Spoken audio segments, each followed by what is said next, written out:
Laudetur Jesus Christus, praised be Jesus Christ. Welcome to this live-streamed broadcast of Pope Leo XIV's address to the Diplomatic Corps. It's taking place this Friday, the 9th of January.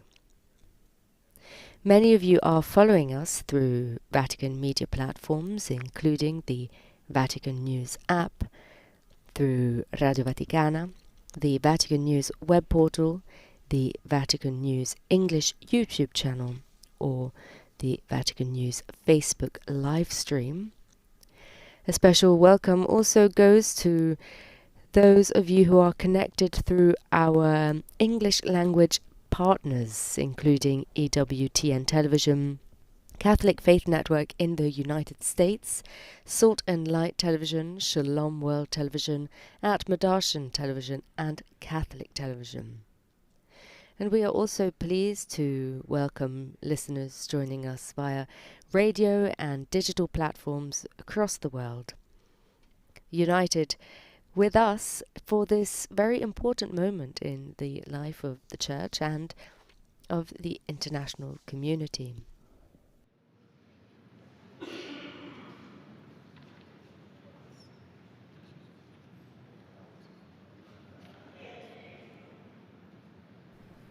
This annual address to the Diplomatic Corps accredited to the Holy See is an incredibly significant moment in the Vatican's diplomatic calendar. And in it, the popes have traditionally reflected on the state of the world, international relations, peace, conflict, humanitarian crises, and the moral responsibilities of nations at the start of a new year. And it is in fact often called the Pope's State of the World address, as he addresses the state of the world. And this, of course, is Pope Leo's very first State of the World address as Pope.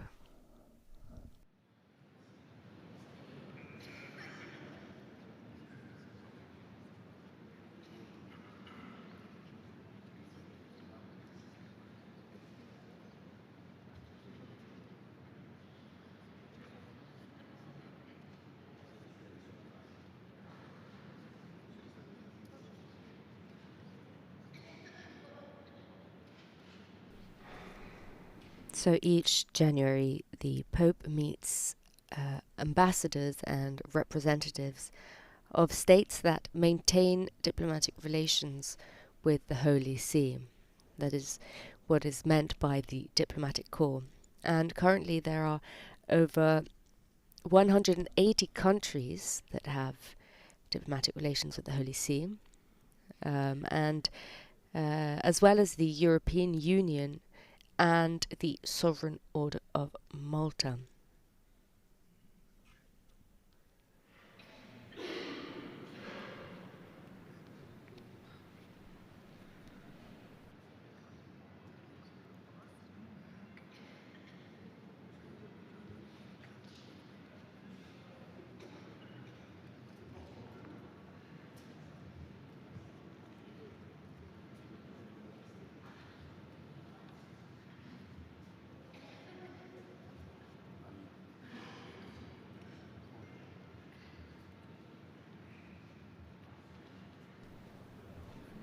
As we wait for Pope Leo to arrive, you'll be able to see all of the diplomats. Some still taking their seats, a few latecomers, and you'll be able to notice that the vast majority of those taking part are wearing little pins. Most of these pins have two flags. One of them is the flag of their country, the country that they represent, and the other one is the flag of the Holy See. And of course this is a symbol often worn by ambassadors who are representing their country in another.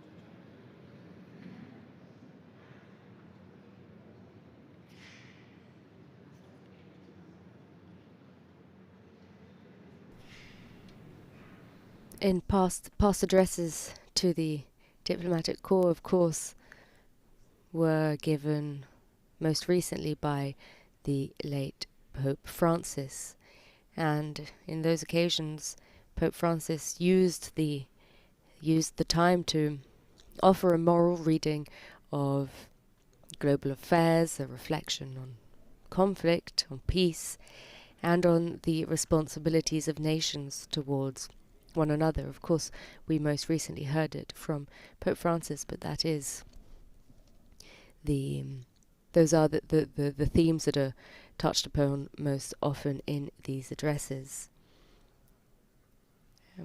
Rather than outlining political strategies, the Holy See traditionally speaks in terms of principles, of moral principles, and emphasizes dialogue over confrontation, solidarity over division, and the protection of human dignity, particularly in times of growing international tension.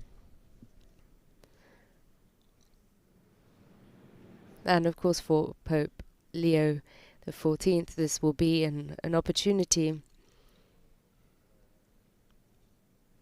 to renew the Church's call for peace at the beginning of this new year.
The beginning of the years is always a moment in which the popes pay special attention to the state of the world and to peace, and we expect that to be a central theme of Pope Leo's address today, but if that is the case, it will not have been the only time. Of course, we recently heard Pope Leo's Urbi et Orbi message, in which he spoke about the fragility of peace and the responsibility of the international community to protect human life, and particularly in contexts marked by conflict and displacement. And that was a moment in which he appealed for some of the nations that are often forgotten. And that concern that we heard during his Urbi et Orbi Christmas Day message closing the year 2025 is likely to be reflected and likely to find expression in this upcoming address to the diplomatic corps, in which, more than an appeal to the world, as the Urbi et Orbi is, it becomes more of an appeal to those directly involved in international relations, appealing for dialogue, for renewed commitment to peace.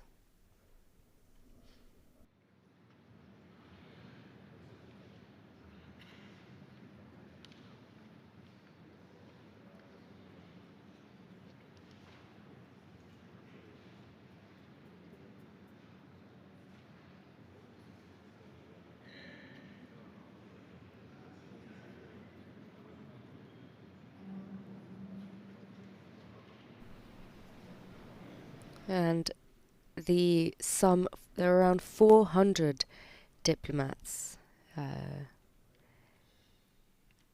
heads of mission, deputy heads of missions, and many of them are accompanied by their consorts.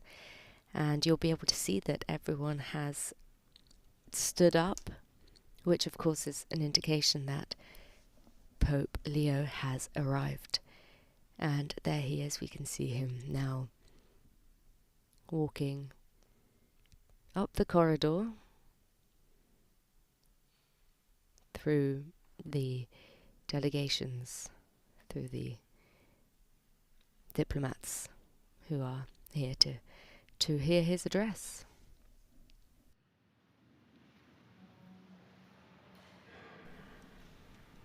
We are also expecting to hear from the Dean of the Diplomatic Corps and, of course, from Pope Leo. Anything that is not pronounced in English, I will be providing a translation for.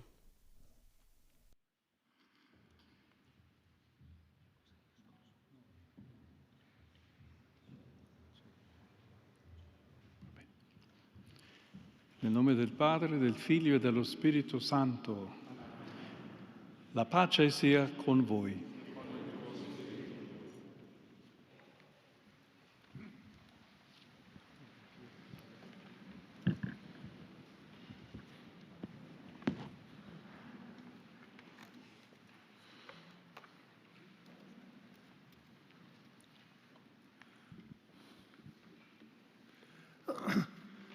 Holy Father, allow me in my capacity as Dean of the Diplomatic Corps, accredited to the Holy See, to extend to you our most sincere greetings and our heartfelt best wishes for the new year that has just begun.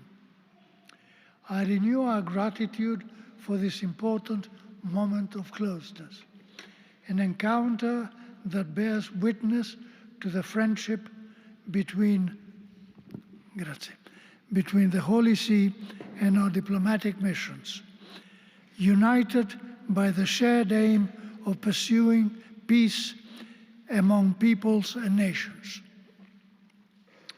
With deep emotion, permit me on this occasion to remember your beloved predecessor, Pope Francis. It was precisely last January in this very place that he welcomed us and affectionately invited us to become messengers throughout the world of hope, which was at the very foundation of the Jubilee that just concluded. Holy Father, in recalling the months that have passed, it is fitting to evoke the whirlwind of emotions that each of us experienced. From the news of the passing of Pope Bergoglio during the Easter celebrations to your elections to the See of Peter. We first felt sorrow and disbelief at the death of a shepherd who bore witness to love for his flock until his final moment. Then the emptiness of the days of mourning. Finally came the joy of the white smoke and the pealing bells throughout the eternal city, which transformed waiting into a hopeful anticipation for the new Vicar of Christ. I remember that afternoon, people rushing towards the Vatican in Via della Conciliazione, filling rapidly and joyfully with men and women from all over the world, present as witnesses to history at the moment when the new Pope will appear from the loggia of St. Peter's Basilica. I recall the applause and the happiness of the crowd upon hearing your name proclaimed for the first time as Supreme Pontiff Leo XIV. I was then struck, Your Holiness, by the attentive silence with which your inaugural address was received. In this time of great uncertainty and fear, your words immediately warmed the millions of hearts, offering a message of calm to the anxieties of so many. Peace be with you. It is the peace of the risen Christ, a peace that is unarmed and disarming, humble and persevering. I thank you, Holy Father, for having shown us by these words, later taken up in your message for the World Day of Peace on January 1st, the path that every man and woman is called to walk. In them resounds the serene yet powerful hope of a reconciled world. Here lies the profound meaning of the diplomatic mission, to resolve conflicts through the strength of reason and constant determination to work for the common good. Permit me also, Your Holiness, to recall your first apostolic journey to Turkey and Lebanon, which was rich in moments already etched in the collective imagination. In Turkey, on the 1700th anniversary of the Council of Nicaea, the journey towards Christian unity experienced a historic milestone in your prayerful recollection with the Patriarch of Constantinople. Your words spoken in his ancient Nicaea still resonate. Today, the whole of humanity afflicted by violence and conflict is crying out for reconciliation. In the land of the cedars, on the shores of a wounded Mediterranean, you recall the celebrated words of St. John Paul II. Lebanon is more than a country, it is a message.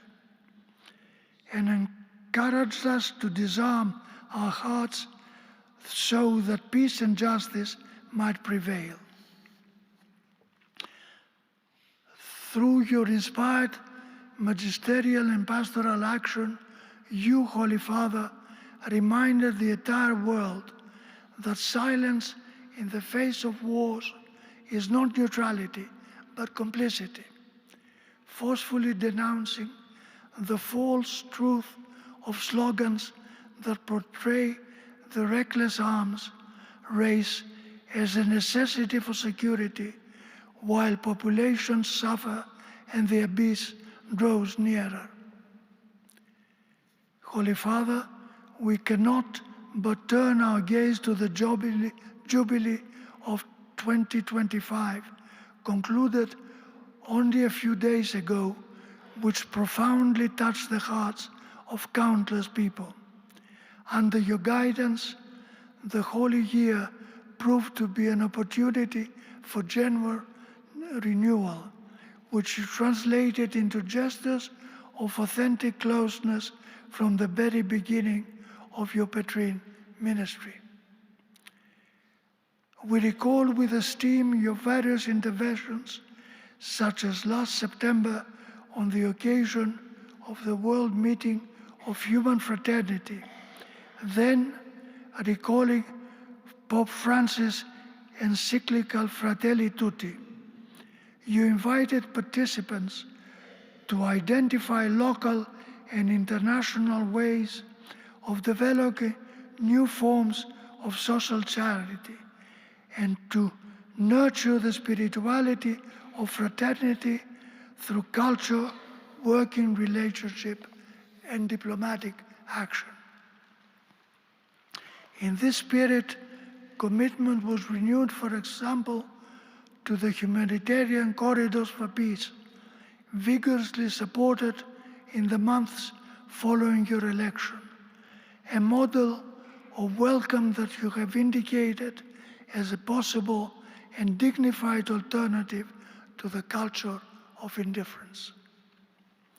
Thanks also to these initiatives of fraternity, the Holy Door ideally remains open through paths of assistance that have restored hope to many refugees, bearing witness that solidarity, when organized and sustained, constitutes the most solid foundation of diplomacy.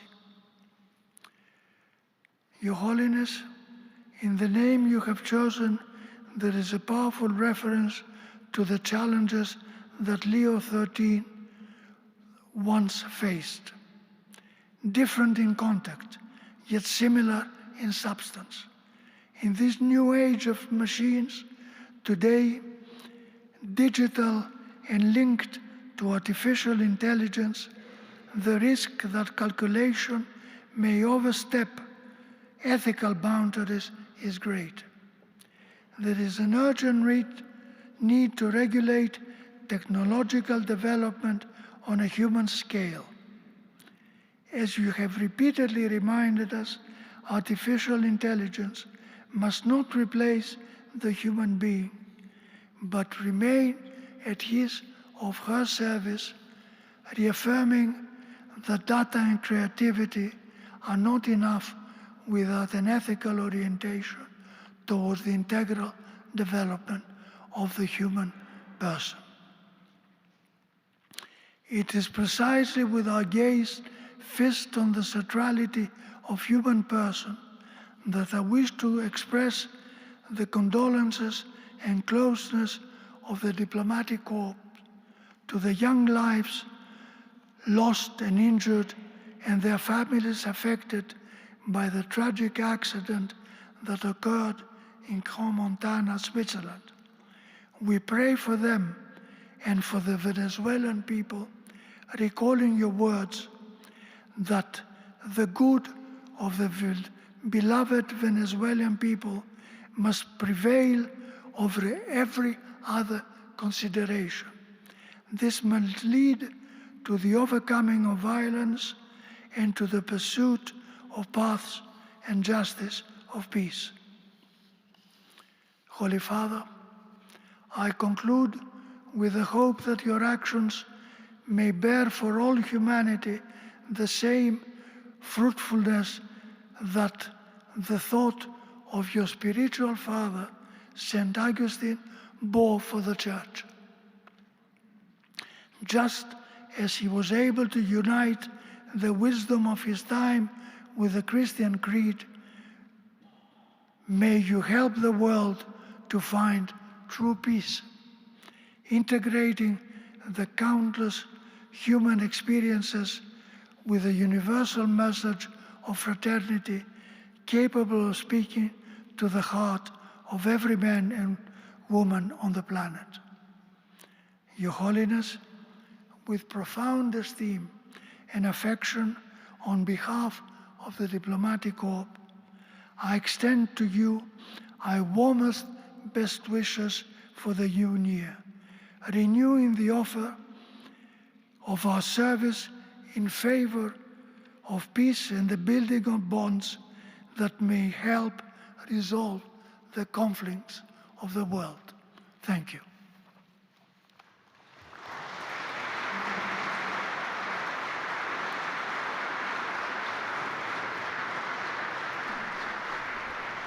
We just heard there from the Dean of the Diplomatic Corps, Ambassador Georges Poulide, who is the Ambassador of Cyprus, and he is, as you can see now, greeting Pope Leo, from whom we now expect to hear. Now, Pope Leo will be speaking in English, but should he say anything in other languages, I will be providing a translation for that. But let's hear Pope Leo's address. Your Eminence, Your Excellencies, distinguished members of the Diplomatic Corps, ladies and gentlemen, We would like to thank His Excellency, Ambassador George Pulides, Dean of the Diplomatic Corps, for his kind and respectful words on your behalf. I welcome all of you to this meeting for the exchange of greetings at the beginning of the new year. This is a traditional occasion in the life of the Diplomatic Corps accredited to the Holy See, but it is a new experience for me since it was only several months ago that I was called to shepherd Christ's flock. I am pleased, therefore, to welcome you this morning, and I am grateful for your generous participation, which this year is enriched by the presence of the new resident heads of mission of Kazakhstan, Burundi, and Belarus. I thank the respective governmental authorities for their decision to open in Rome diplomatic representations to the Holy See. This is a tangible sign of good and fruitful bilateral relations. To each of you, dear ambassadors, I wish to extend my good wishes to your countries and to share a reflection on our times, which are so troubled by a growing number of tensions and conflicts. This past year saw many significant events, beginning with those directly affecting the life of the Church, which experienced a profound jubilee and saw the return to the Father's house of my venerable predecessor, Pope Francis. The whole world gathered around his coffin on the day of his funeral and sensed the loss of a father who had guided the people of God with immense pastoral charity.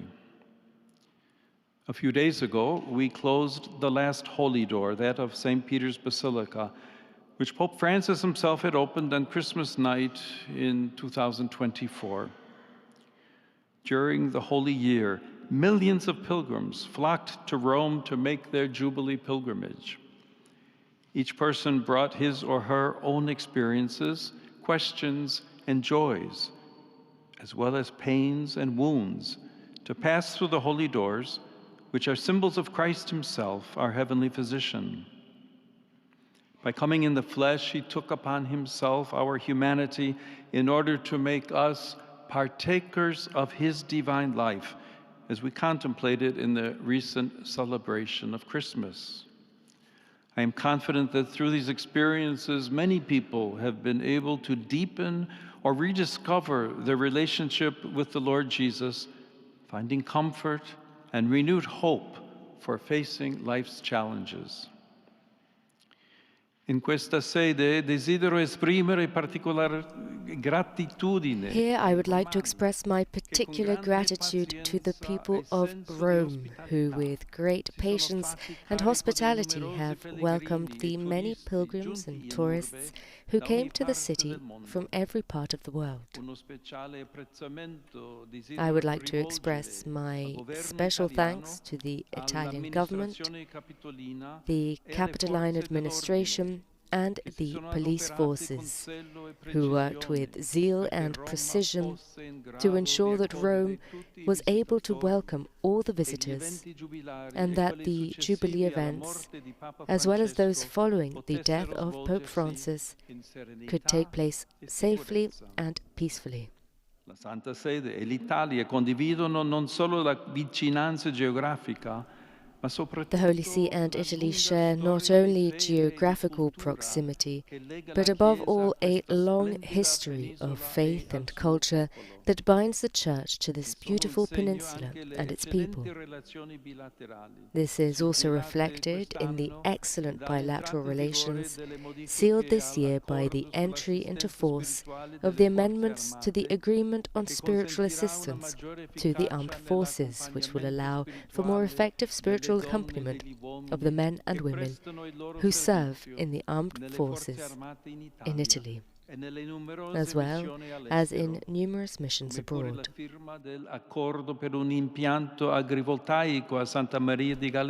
There was likewise the signing of the agreement for an agrivoltaic plant in Santa Maria di Galeria, which will enable the supply of electricity to Vatican City using renewable resources.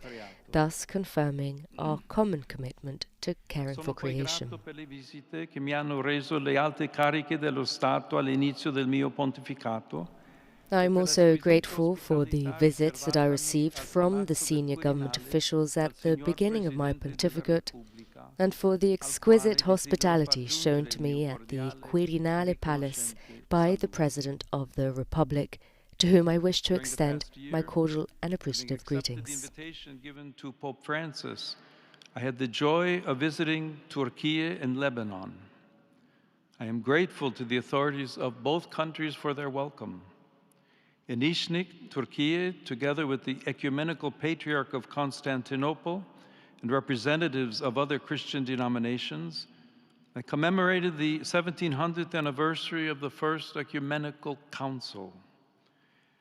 This was an important opportunity for renewing our commitment to the journey towards the full, visible unity of all Christians. In Lebanon, I met a people who, despite their difficulties, are full of faith and enthusiasm.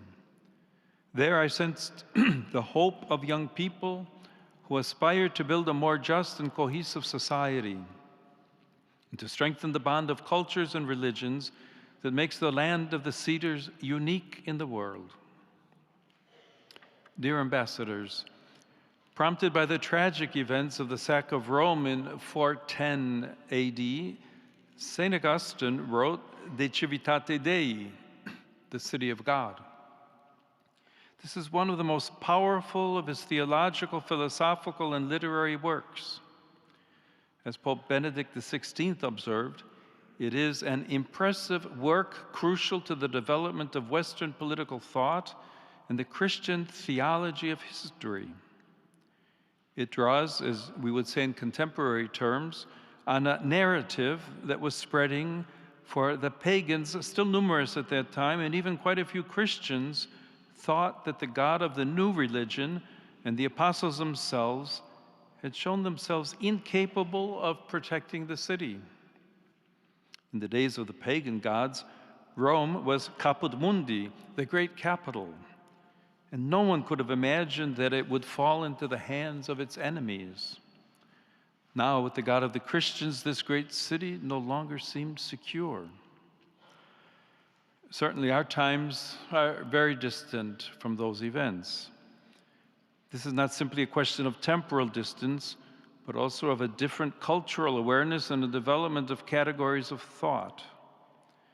However, we cannot overlook the fact that our own cultural sensibilities have drawn nourishment from that work, which, like all the classics, speaks to people of every generation. Augustine interprets events in history itself according to the model of two cities. First, there's the city of God, which is eternal and characterized by God's unconditional love, amor Dei, as well as love for one's neighbor, especially the poor. Then there is the earthly city, which is a temporary dwelling place where human beings live until death. In our day, the latter includes all social and political institutions, from the family to the nation state and international organizations. For Augustine, this city was epitomized by the Roman Empire. Indeed, the earthly city is centered on pride and self-love, amor sui, and the thirst for worldly power and glory that leads to destruction. However, this is not a reading of history that seeks to contrast eternity with the present, the church with the state, nor is it a dialectic about the role of religion within civil society. In Augustine's view, the two cities coexist until the end of time. Each has both an external and an internal dimension, for they are to be understood not only in light of the external manner in which they are constructed throughout history, but also through the lens of the internal attitudes of each human being towards the realities of life and historical events. In this perspective, each of us is a protagonist and thus responsible for history. Moreover, Augustine emphasizes that Christians are called by God to dwell in the earthly city with their hearts and minds turned towards the heavenly city, their true homeland. At the same time, Christians living in the earthly city are not strangers to the political world, and guided by the scriptures, seek to apply Christian ethics to civil government. The City of God does not propose a political program.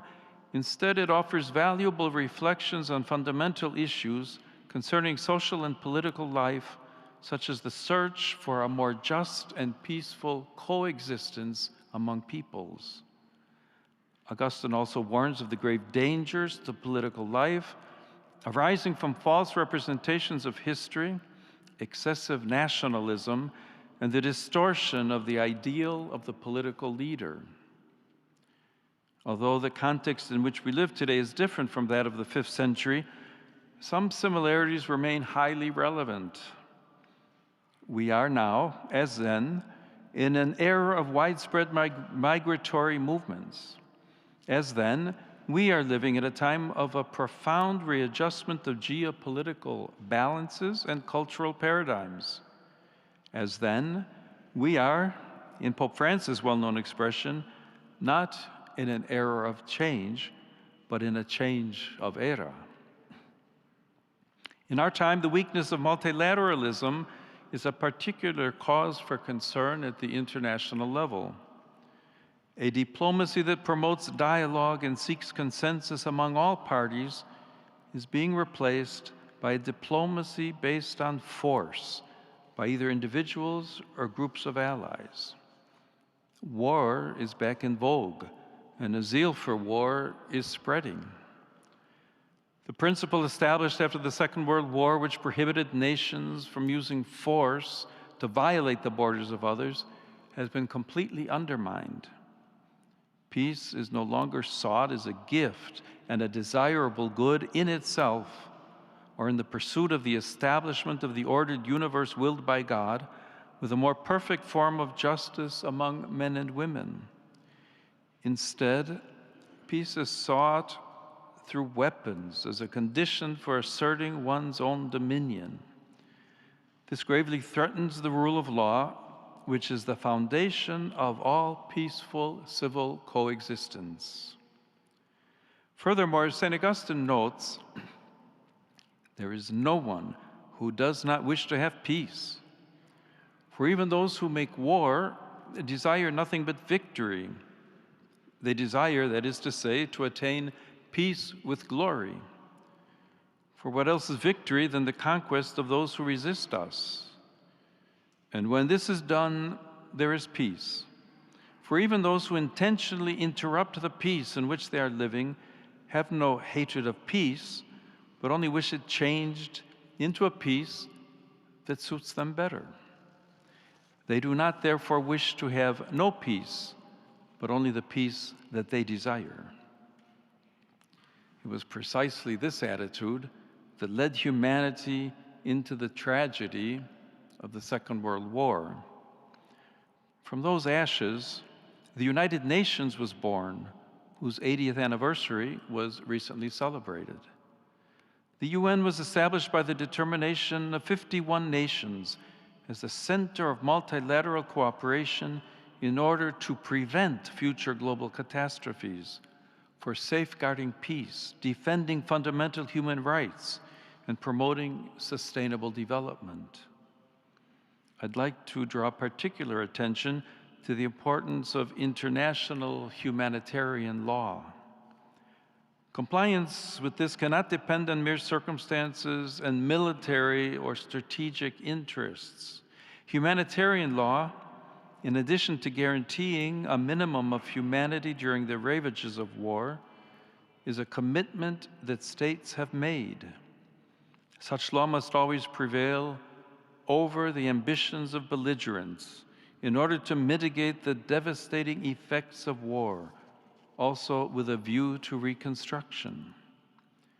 We cannot ignore that the destruction of hospitals, energy infrastructure, homes, and places essential to daily life constitutes a serious violation of international humanitarian law. The Holy See firmly reiterates its condemnation of any form of involvement of civilians in military operations. It likewise hopes that the international community will remember that the protection of the principle of the inviolability of human dignity and the sanctity of life always counts for more than any mere national interest. With this in mind, the United Nations has mediated conflicts, promoted development, and helped states protect human rights and fundamental freedoms. In a world facing complex challenges such as geopolitical tensions, inequalities, and climate crises, the UN should play a key role in fostering dialogue and humanitarian support, helping to build a more just future. Efforts are therefore needed to ensure that the United Nations not only reflects the situation of today's world rather than that of the post-war period, but that it is also more focused and efficient in pursuing policies aimed at the unity of the human family instead of ideologies. The purpose of multilateralism, then, is to provide a place where people can meet and talk, modeled on the ancient Roman Forum or the medieval square. At the same time, in order to engage in dialogue, there needs to be agreement on the words and concepts that are used. Rediscovering the meaning of words is perhaps one of the primary challenges of our time. When words lose their connection to reality, and reality itself becomes debatable and ultimately incommunicable, we become like the two people to whom St. Augustine refers, who are forced to stay together without either of them knowing the other's language. He observes that, I quote, "Dumb animals, even those of different species, understand each other more easily than these two individuals. For even though they are both human beings, their common nature is no help to friendliness when they are prevented by diversity of language from conveying their sentiments to one another, so that a man would more readily converse with his dog than with a foreigner." End of quote. Today, the meaning of words is ever more fluid, and the concepts they represent are increasingly ambiguous. Language is no longer the preferred means by which human beings come to know and encounter one another. Moreover, in the contortions of semantic ambiguity, language is becoming more and more a weapon with which to deceive or to strike and offend opponents. We need words once again to express distinct and clear realities unequivocally. Only in this way can authentic dialogue resume without misunderstandings. This should happen in our homes and public spaces, in politics, in the media, and on social media. It should likewise occur in the context of international relations and multilateralism, so that the latter can regain the strength needed for undertaking its role of encounter and mediation. This is indeed necessary for preventing conflicts and for ensuring that no one is tempted to prevail over others with a mindset of force, whether verbal, physical, or military. We should also note the paradox that this weakening of language is often invoked in the name of freedom of expression itself. However, on closer inspection, the opposite is true, for freedom of speech and expression is guaranteed precisely by the certainty of language and the fact that every term is anchored in the truth. It is painful to see how, especially in the West, the space for genuine freedom of expression is rapidly shrinking. At the same time, a new Orwellian-style language is developing, which, in an attempt to be increasingly inclusive, ends up excluding those who do not conform to the ideologies that are fueling it.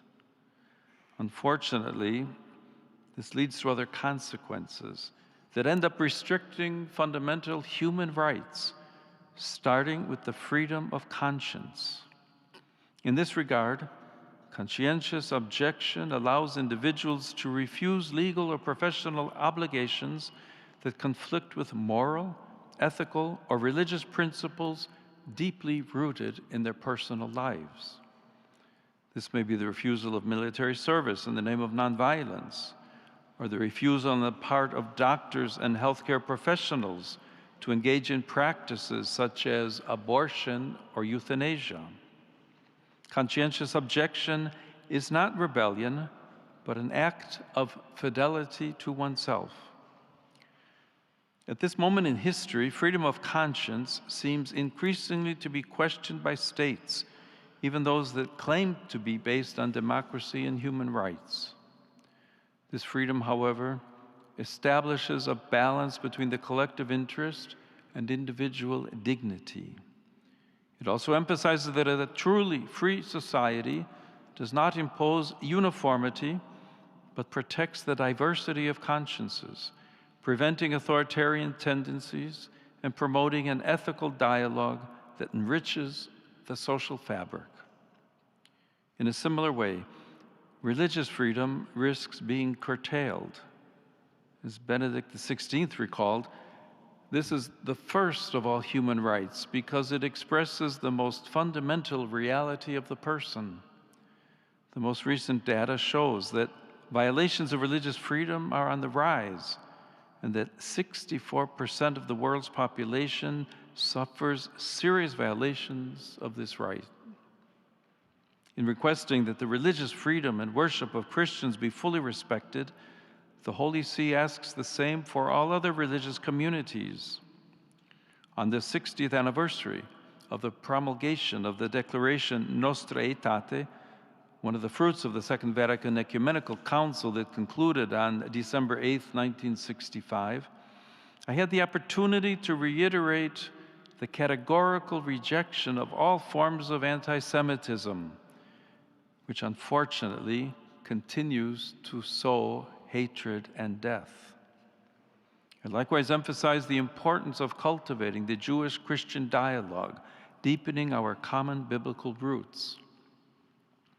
On that same commemorative occasion, the meeting with representatives of other religions allowed me to renew my appreciation for the progress made in recent decades along the path of interreligious dialogue. Indeed, in every sincere religious quest, there is a reflection of the one divine mystery that embraces all creation. In this regard, I ask all the nations to guarantee full freedom of religion and worship to each of their citizens. However, it cannot be overlooked that the persecution of Christians remains one of the most widespread human rights crises today, affecting over 380 million believers worldwide. They suffer high or extreme levels of discrimination, violence, and oppression because of their faith. This phenomenon impinges on approximately 1 in 7 Christians globally, and it worsened in 2025 due to ongoing conflicts, authoritarian regimes, and religious extremism. Sadly, all of this demonstrates that religious freedom is considered in many contexts more as a privilege or concession than a fundamental human right. Here I would especially call to mind the many victims of violence, including religiously motivated violence in Bangladesh, in the Sahel region, and in Nigeria, as well as those of the serious terrorist attack last June on the parish of St. Elias in Damascus.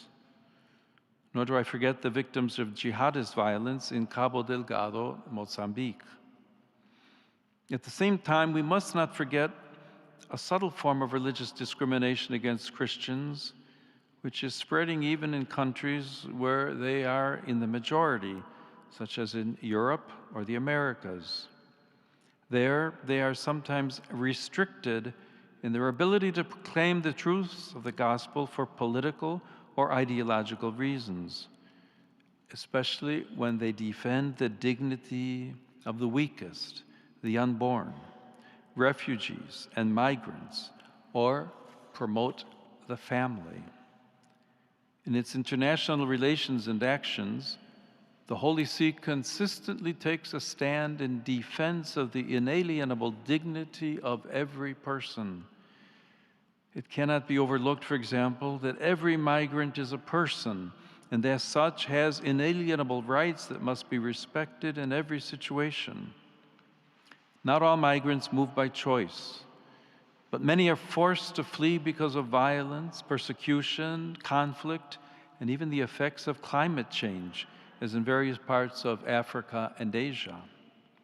In this year, which also marks the 75th anniversary of the International Organization for Migration, I renew the Holy See's hope that the actions taken by states against criminality and human trafficking will not become a pretext for undermining the dignity of migrants and refugees. The same considerations apply to prisoners who can never be reduced to the crimes they have committed.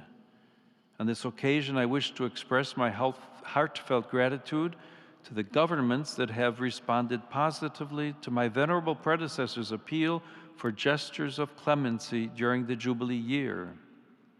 It is my hope that the spirit of the Jubilee will permanently and structurally inspire the administration of justice so that penalties are proportionate to the crimes committed. Dignified conditions are guaranteed for prisoners, and above all, efforts are made to abolish the death penalty, a measure that destroys all hope of forgiveness and renewal.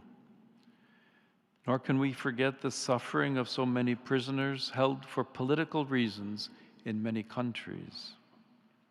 Furthermore, from a Christian perspective, human beings are created in the image and likeness of God, who, by calling them into existence out of love, has at the same time called them to love. This vocation is revealed in a privileged and unique way within the family. It is in this context that we learn to love and foster the capacity to serve life, thus contributing to the development of society and the Church's mission. Despite its centrality, the institution of the family faces two crucial challenges today. On the one hand, there is a worrying tendency in the international system to neglect and underestimate its fundamental social role, leading to its progressive institutional marginalization. On the other hand, we cannot ignore the growing and painful reality of fragile, broken, and suffering families afflicted by internal difficulties and disturbing phenomena, including domestic violence. The vocation to love and to life, which manifests itself in an important way in the exclusive and indissoluble union between a woman and a man, implies a fundamental ethical imperative for enabling families to welcome and fully care for unborn life. This is increasingly a priority, especially in those countries that are experiencing a dramatic decline in birth rates. Life, in fact, is a priceless gift that develops within a committed relationship based on mutual self-giving and service. In light of this profound vision of life as a gift to be cherished, and of the family as its responsible guardian, we categorically reject any practice that denies or exploits the origin of life and its development. Among these is abortion, which cuts short a growing life and refuses to welcome the gift of life. In this regard, the Holy See expresses deep concern about projects aimed at financing cross-border mobility for the purpose of accessing the so-called right to safe abortion. It also considers it deplorable that public resources are allocated to suppress life rather than being invested to support mothers and families. The primary objective must remain the protection of every unborn child and the effective and concrete support of every woman so that she is able to welcome life. Likewise, there's the practice of surrogacy. By transforming gestation into a negotiable service, this violates the dignity both of the child, who is reduced to a product, and of the mother, exploiting her body and the generative process and distorting the original relational calling of the family. Similar considerations can be extended to the sick, to those who are elderly or isolated, who at times struggle to find a reason to continue living. Civil society and states also have a responsibility to respond concretely to situations of vulnerability, offering solutions to human suffering, such as palliative care, and promoting policies of authentic solidarity rather than encouraging deceptive forms of compassion, such as euthanasia. A comparable reflection can be made concerning the many young people who are forced to confront numerous hardships, including drug addiction. In order to prevent millions of young people around the world from falling victim to substance abuse, concerted efforts are required to eradicate this scourge upon humanity and the drug trafficking that fuels it. Together with these efforts, there must be adequate policies for recovery from addiction, as well as greater investment in human development, education, and the creation of employment opportunities. In light of these challenges, we firmly reiterate that the protection of the right to life constitutes the indispensable foundation of every other human right. A society is healthy and truly progresses only when it safeguards the sanctity of human life and works actively to promote it. The aforementioned considerations lead me to believe that in the current context, we are seeing an actual short circuit of human rights. The right to freedom of expression, freedom of conscience, religious freedom, and even the right to life are being restricted in the name of other so-called new rights, with the result that the very framework of human rights is losing its vitality and creating space for force and oppression. This occurs when each right becomes self-referential, and especially when it becomes disconnected from reality, nature, and truth. Distinguished ambassadors, while St. Augustine highlights the coexistence of the heavenly and earthly cities until the end of time, our era seems somewhat inclined to deny the city of God its right of citizenship. It seems that only the earthly city exists, enclosed exclusively within its borders. Seeking only imminent goods undermines that tranquility of order, which for Augustine constitutes the very essence of peace, which concerns society and nations as much as the human soul itself, and is essential for any civil coexistence. In the absence of a transcendent and objective foundation, only self-love prevails, to the point of indifference to God, who governs the earthly city.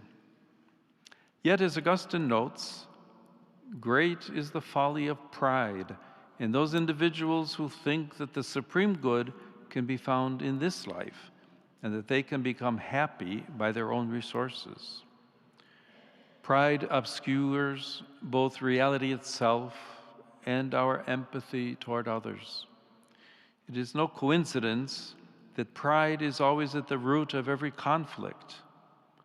Consequently, as I recalled in my message for the World Day of Peace, we lose our sense of realism and surrender to a partial and distorted view of the world, disfigured by darkness and fear, thus paving the way for the mentality of confrontation, which is the precursor to every war.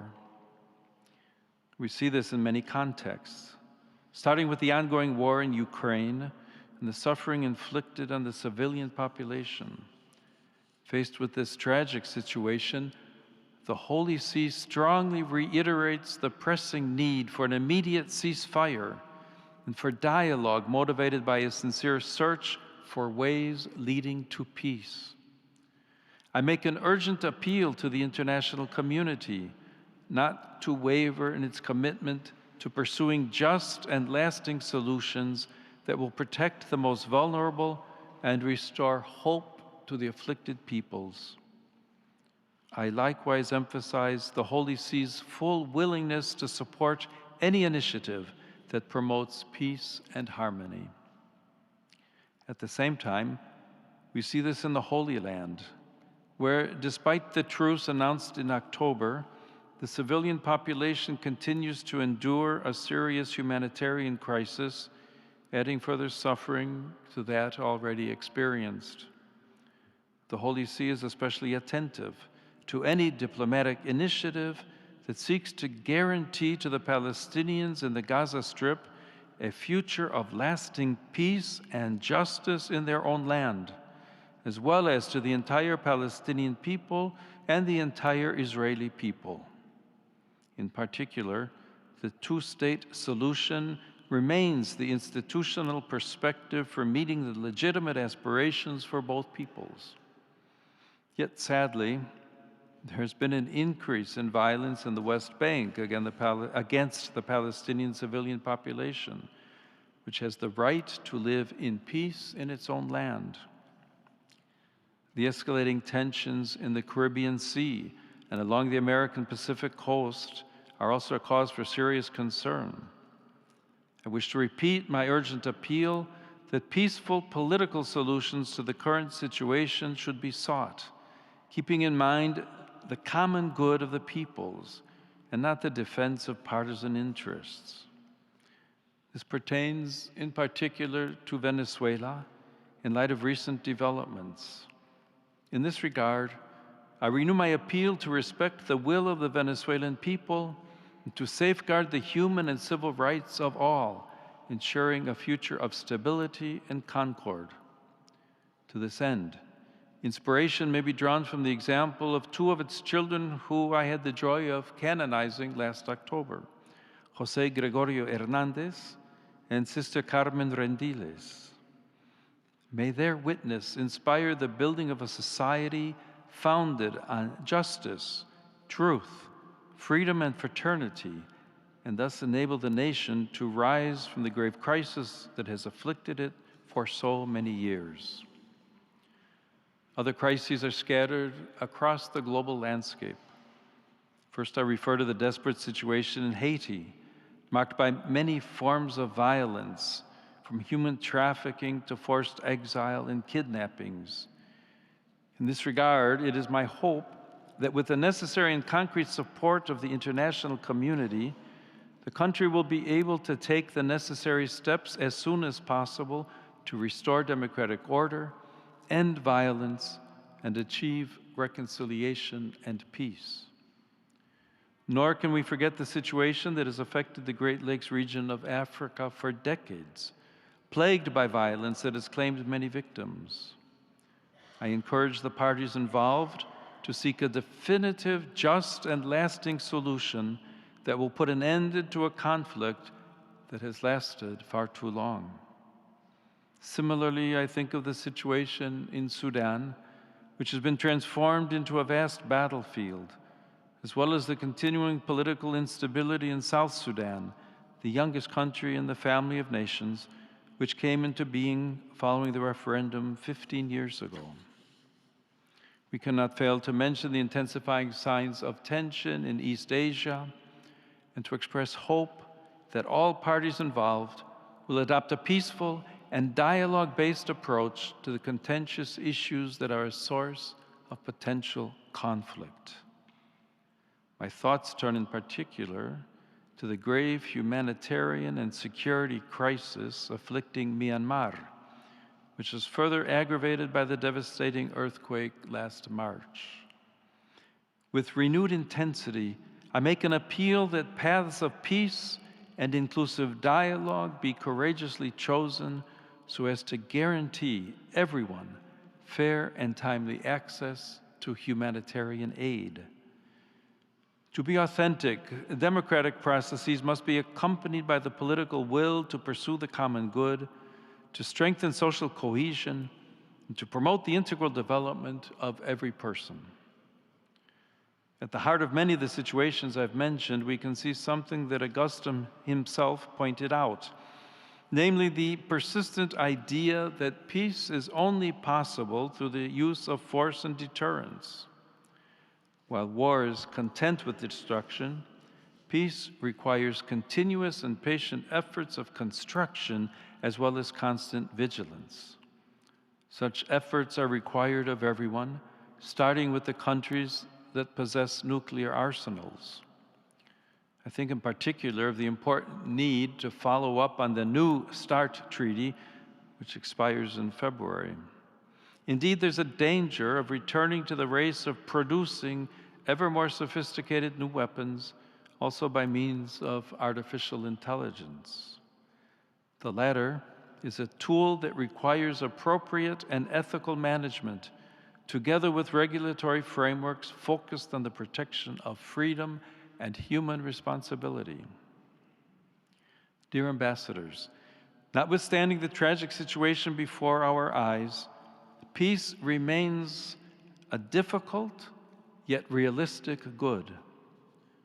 As Augustine reminds us, peace is the aim of our good, because it is the very aim of the city of God, to which we aspire, even unconsciously, and of which we can enjoy a foretaste even in the earthly city. During our pilgrimage on this earth, peacemaking requires humility and courage.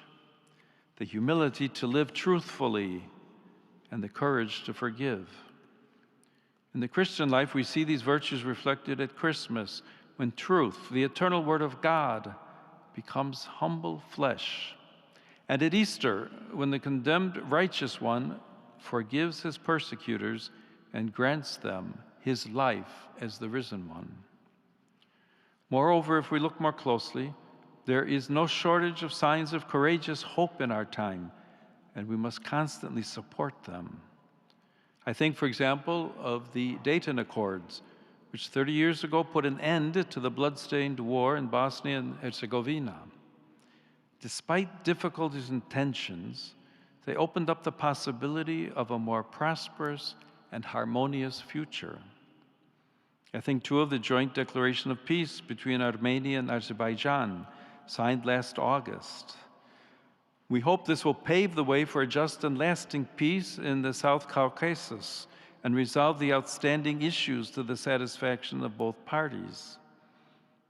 I likewise call to mind the efforts made in recent years by the Vietnamese authorities to improve relations with the Holy See and the conditions in which the Church functions in the country. These are all seeds of peace that need to be cultivated. This coming October will mark the 8th century of the death of St. Francis of Assisi, a man of peace and dialogue, universally recognized even by those who do not belong to the Catholic Church. His life shines brightly, for it was inspired by the courage to live in truth and the knowledge that a peaceful world is built starting with humble hearts turned towards the heavenly city. A humble and peace-loving heart is what I wish for each of us and for all who dwell in our countries at the beginning of this new year. Thank you.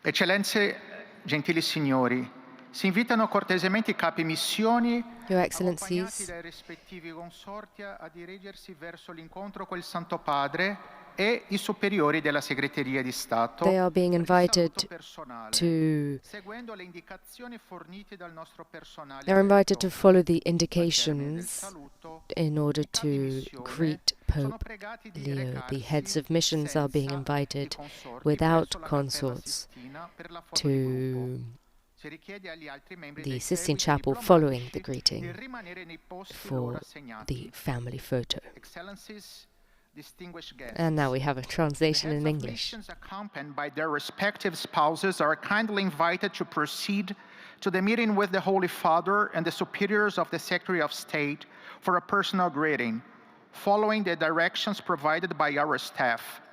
At the conclusion of the greeting, the heads of missions are requested to proceed without their spouses to the Sistine Chapel for the group photograph. All the other members of the diplomatic entourages are kindly asked to remain in their assigned seats. Excellences, Mesdames et Messieurs, le chef de mission accompagnés de leurs conjoints respectifs sont cordialement invités à se diriger vers la The gentleman speaking is Monsignor Bruno Bastos Lins, and he is the Vice Head of Protocol of the Secretariat of State. Now we can see all of the various ambassadors and their spouses or consorts greeting Pope Leo one by one.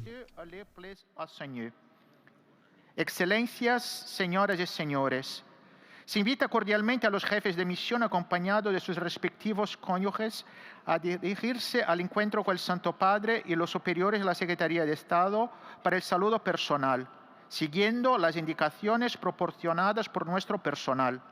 Al finalizar el saludo, se solicita a los jefes de misión que se dirijan, sin sus cónyuges, a la Capilla Sixtina para la fotografía grupal. Se pide a los demás miembros de las delegaciones diplomáticas que permanezcan en sus asientos asignados.